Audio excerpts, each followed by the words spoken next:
Wenzangu, kastori kadogo tu, sio kubwa.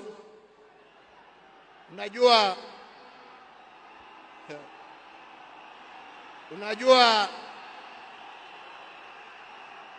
saa ingine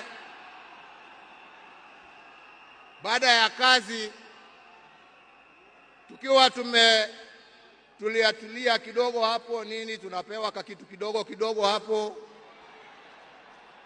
Kwani mnacheka? Mimi kitu kidogo nasema uji na chai.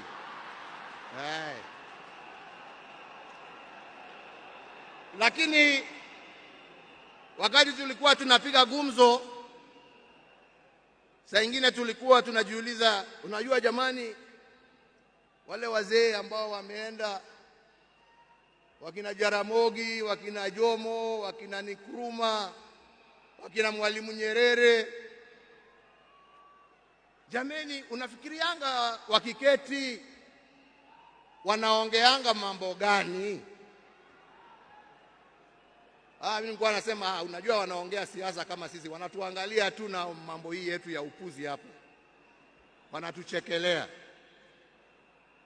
Anasema lakini unajua, I'm very keen kujua. Sasa ndugu yangu, umeenda mbele yangu, sasa tayari najua mnajiongeleshana huko, na sio ati niko na haraka ya kuja kuwafikia, lakini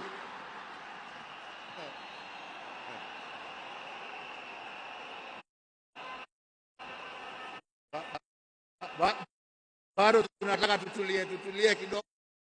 Mwenyezi Mungu atusaidie, lakini najua wakati wetu tukifika utakuwa hapo kutuambia njia ya kutembea hizo mabarabara za huko.